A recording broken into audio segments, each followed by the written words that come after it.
Thanks for jumping on board. Thanks for being on board, all of our coaches. This is our Wednesday Q&A call, and I'm looking forward to sharing with you. If you're not one of our coaches and you're watching this, once in a while we'll open up the door and we'll put it inside the group. So welcome aboard. Today I want to talk about the positioning secrets of a hypnotist. This is going to be something that you can use if you have a coaching business, consultant business, you have any business, maybe geographically, or you have a business that's solely online. If you have a local business or online, this is going to be very important to you. This is actually, I'm going to read to you a lot of this. I'm going to read straight from my upcoming book, so I don't miss anything. And if you have any questions, type in comments. I would really appreciate that. Would love to be able to share with you more.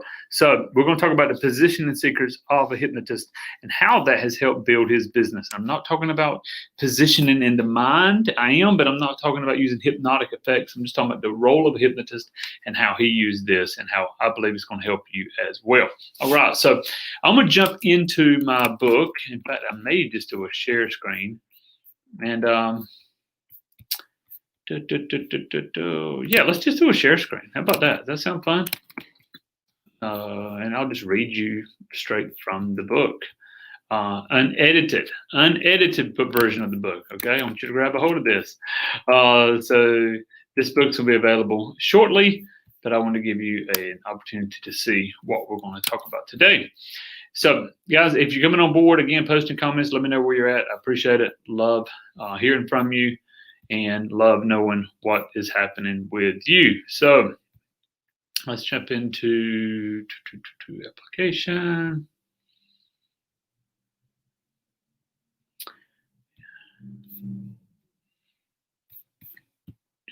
Okay, awesome. So we're going to read here again. We're reading from we're talking about positioning yourself as the go-to coach, positioning yourself as the leader that they will go to, and why that is so important. So I'm going to jump in, and here says, as you will see, to be seen as the expert, to be seen as the authority that understands their pains and desires, you are positioned as the expert that will naturally begin to recognize their solution. So here's the thing: if you tell somebody I understand them, that's one thing. If they recognize in their own mind, he understands me, she understands me, and they know where I'm coming from, then they naturally begin to see you as at least a possible solution. So Paul's a hypnotherapist, and we're going to talk about him today because he works in an average middle income community in the Mideast. Ready to launch his business locally, he found a low rent office building. Now, I know here in North Carolina, you've got office buildings that are thousands per month, and you have some as little as $200 or $300 a month. So he found a low rent office building, set up his practice. Paul focused solely on helping people stop. Well, I shouldn't say solely, but his primary focus is on help people stop smoking. He said it's very profitable. 2 new clients a day, you could easily profit 6 figures. And I believe he was about $295. So $295, you got 3 sessions. But the first session, they quit smoking. After that, it could come back for kind of reinforcement. And then he could always offer them different hypnosis, packages based on anxiety, etc. But this is really cool because hypnosis is a very controversial subject, and it's either seen that way, and it can also be seen as an important model of change. It depends on the person. With Hollywood and so forth, it's kind of seen as kind of wacky sometimes, like your local palm reader. Positioning matters. So what it matters, here's what happened. Paul's low rent office provided the perfect environment for the services. So but it was in the middle of a strip mall. And again, guys, there's some words in here we need to take out. This hasn't been edited, so give me a break. But this was in the middle of a strip mall. So here's Paul's hypnosis. He had a sign designed. It looked very well. The stop smoking hypnosis. And then beside it, though, was a consignment shop, which is fine. But the consignment shop, in his words, was really run down. And on the other side was an adult bookstore. So the rent was cheap enough, but it was placed in an area that seemed it didn't scream out professional help can be found here. People came because they were looking for adult stuff. books and other stuff, or they went because they were looking a consignment shop. A lot of mothers went there that were looking for their children.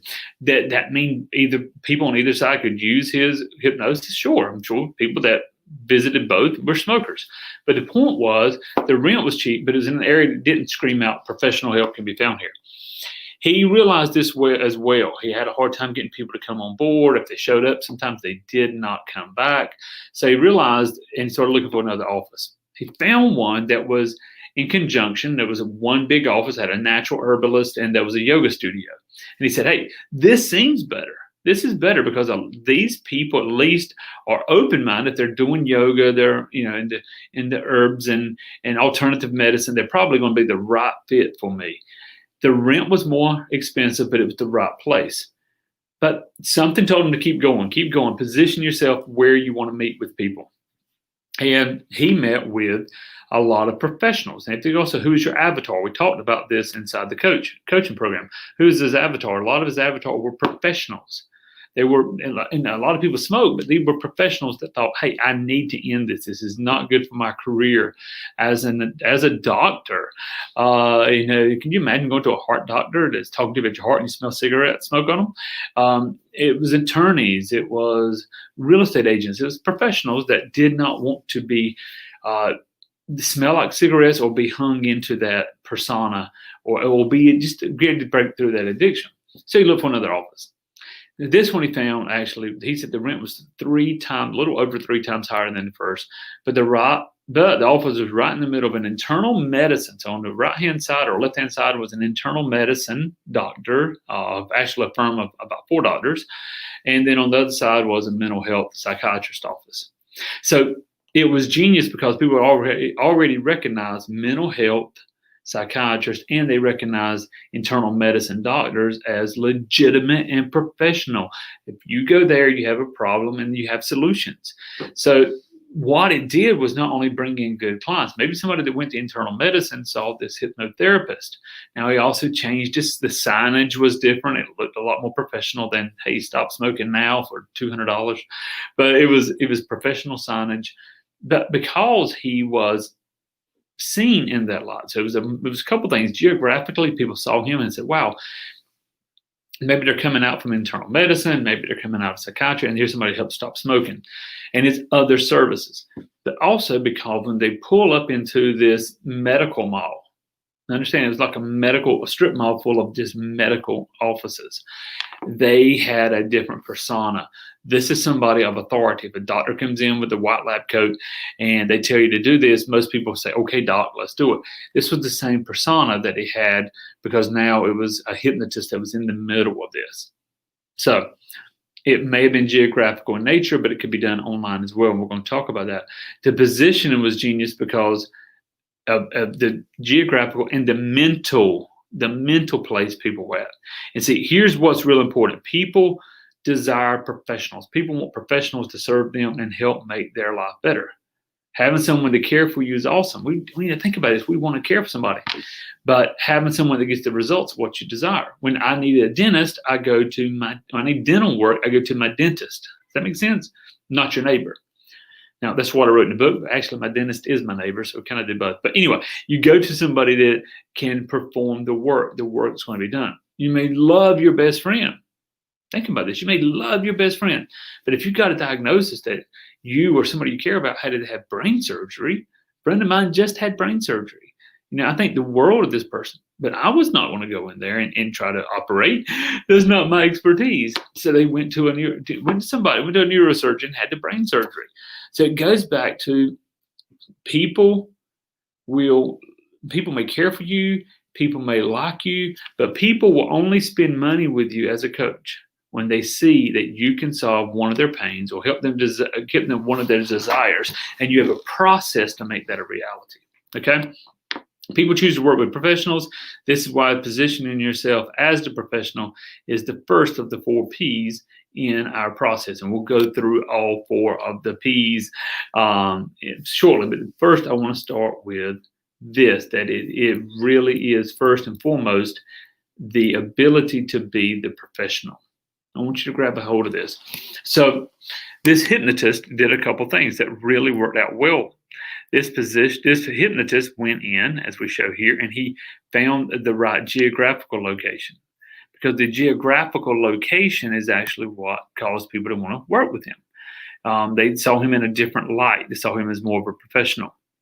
It's no different than walking into a doctor's office and the doctor is dressed well, or you walk into the doctor's office and he's in flip flops and tank top, his hair's messed up, and he hasn't bathed in a couple of days. Different approach, same doctor, same knowledge, but his position is the packaging. That makes sense. The packaging. So, how do you position yourself as the professional? And this is going to be real important, because what we're doing in the Wealthy Coach case study program is we're helping you position yourself where you can deliver, where people see you as the one that can deliver the promise. What is the promise that you're making to your people? What are they looking for? You must learn to position yourself. So now, many of you are going, well, Wayne, I don't have a coaching business where we have a storefront. Some of you may. I mean, there's several here in Wilmington where I live that have storefronts for life coaching. Some of them need to reposition where they are at, though. Does that make sense? One is in a very unique area, because there's a lot of natural. There's a acupuncturist, there's a chiropractor, there's a herbalist, there's other businesses all in this one area of town, and there's this life coach, spiritual life coach. So I'm sure they pick up a lot of clients from that, which is great. Again, it's about positioning yourself to the right person. Okay, a spiritual life coach may not do well beside the internal medicine. They may, but they may not. But they do well in that area. But going back to positioning yourself and learning, what does the hypnotist knew? The hypnotist knew something. And even though he ignored it in the beginning, he knew the power of framing, the power of persuasion instead of persuasion, and priming someone. And so this is very, very important. We'll talk about all of this in the Wealthy Coach program, how to prime people, how to literally get people to start thinking about you and your service before they even meet you, before they ever get on the phone with you, before they ever hop on a Zoom call with you. How can you get them thinking, this is what I need, and start walking in that realm? That is actually called priming. And we're going to talk about how to prime people and make sure that people are primed before you even give your presentation. But you still need to be positioned as the expert. Does that make sense? So let me talk to you about some Facebook groups. I know a lot of you know Facebook groups. If you go in a Facebook group, there's always the founder of the group, but the one that's posting the content, there's other people. So I'll give you an example, and I did this as a test. I went into 2 groups. I may actually show the screenshots at some point inside the Wealthy Coach program. But I went inside 2 groups. And the first group, these were both related to sales, persuasion. Some were doing door-to-door sales, car sales, real estate. Both were related. I came in one, and I positioned myself as a student. So you're either the authority, or you're the peer, or your peers. You're both in the same place, or you're subordinate to them. And I went in a very subordinate kind of learning. I wanted to ask questions. So I went in and said, hey guys, I'm wondering, how do you do this? Well, what do you think about this? And I just asked questions of can you help me? And I got some great responses. I got some ridicule. People are either really great or they're not. But I really got a lot of responses. But it was, hey, you need to do this. No, this is what you should do. And they immediately positioned me as a peer or less than them. Okay. I had no authority to go in there. I went to the very same group, same message. But instead of asking a question, I made it a declarative. I said, this is what you must do. And here's why. And I took the question and made it a statement. Now, I still had a little bit of pushback from some people, but more and more people said, wow, where did you learn this? How did you know this? How do you do this? And I had friend requests. I had people ask me, how does your coaching program work? It was the same it was on Facebook, Facebook group, but one, I positioned myself as a student looking help, and the other, I positioned myself as the expert that I am. So it really goes back to you. And listen, I think you should have both. I think you have groups where peers.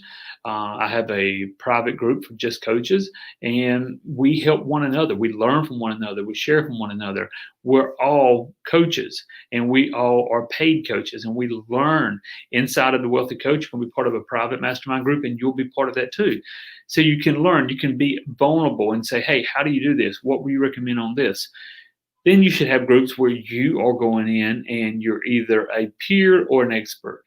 A peer and expert, and especially the expert. You position yourself as the expert, not saying, "Hey, look at me, look at all my accolades, look at what I've done," but you make those declarative statements. You challenge the norms. You break and bust up some myths. You tip over some sacred cows, and you position yourself as the expert. Now, you'll get some feedback. You'll get people to go, "I wouldn't do this. I think you're wrong." That's okay. Then if you're going to make a statement, let me say this: if you're going to make a statement, you need to have a story behind the statement. If you're going to make a statement, you need to have a story behind the statement. Somebody says, "Well, I wouldn't do this. I don't think so." You can, okay, first of all, either ignore it or say, "Okay, I can appreciate your point of view. Let me share what I did with Jennifer." And you talk about Jennifer's story. You talk about, let me share what I did with Paul, the hypnotist, and how we helped Paul position himself. And you share a story, because people cannot, listen to me, people can't, they may debate, but internally they can't really negate somebody else's reality. So you're giving them that reality of somebody else that you were able to help. And sometimes when people come back and argue, people want to see a good argument. So it kind of gives you that social profile unless you back down. That's why we see a lot of politicians that, listen, they need some class, they need some training, most of them. But sometimes even when they're caught, and people go, "Why don't they just apologize? Why don't they just say they're sorry?" Because they're maintaining their position. They can say, "Hey, my views have changed on the last. I have transformed. I've grown. My views have changed on that." And instead of saying, "Hey, yeah, you're right, I'm wrong." So they want to stay in that position of authority. And this is the position in secrets that I learned helping this hypnotist finding not only the right place, but also the right position in the mind of the prospect. Does that make sense? And one of the things they did, if somebody said, "Hey, I would love to know more about your hypnosis, I want to stop smoking, etc.," then before they ever showed up, "Great, can you be here Thursday at 2?" And maybe it's Monday, they would overnight, this is very important, they would overnight an article that they had written in a local newspaper about the power of the unconscious mind, the power of the suggestions, and why people, how people can quit smoking. It's kind of like an advertorial, but it worked very well because it was coming, even though they sent it, they saw somebody else. It was third party. It was third party, somebody talking about them third party. If you've written a book, if you haven't, get with me. You need a book. But if you've written a book, then you can say, hey, thank you so much. I look forward to talking to you. By the way, here's a copy of my book. Imagine that. Imagine you're a coach and somebody says, "Hey, I want to talk to you," and you're giving them a free strategy session or maybe a free coaching session, or they're going to hop on one of your web classes and learn more about you and say, "Hey, by the way, I look forward to seeing you Tuesday. By the way, I've attached a PDF copy of my book. Feel free to read. Make sure to read at least chapters 2 and 3. If you do it that way, hey, be sure to read chapter 11 and 14. They're most likely going to read at least those chapters. And what happens when they start reading? A lot of times they'll continue reading. Again, you're positioning yourself as the expert because of what somebody else said or because of the book that you've written. And then you're positioning yourself before you ever get on a phone call with them. Does that make sense? So that can be very powerful. Also, if you have a physical copy of the book, say, what's your best mailing address? What's your best mailing address? I'm gonna run by the post office, throw something in the mail. I'm gonna have my assistant put something in the mail for you today. I want you to read this. If I mail it today, you should have it before we talk next week. And it's a copy of your book. I know many of your coaches are spending anywhere from $100, $200, $300 to get somebody on a call. If you're doing paid ads, spend another $10 to get them a book. Or maybe you're doing this all organic. You're doing this organic. You're not spending any money, but your time's valuable. Add another $10 and get a book to them. Make sense? So these are things that you can do to position yourself. And there's so much more. When we talk about positioning, we're going to talk about video, audio, so much inside of the course. If you haven't yet, and this is very important, signed up, I want you to jump over to howtosellcoaching.com. Howtosellcoaching.com. Look at the case study. Look at the multiple examples. But inside of the case study here, I'm going to show you 3 ways, 3 reasons that may be holding you back from going full-time coaching, and 3 ways you can scale your coaching business. Again, just jump over to howtosellcoaching.com, put in your email address, grab a hold of the case study, watch the video, schedule a call. I look forward to speaking with you. This is Wayne Sutton. For all of my coaches, I want you to do something. I want you to go inside the group, and post any positioning ideas, tactics, or concerns. Anything that maybe, Wayne, I'm not sure if I'm positioned properly. I'm a person to look over everyone, and we're going to get you going, okay? Make it a great day.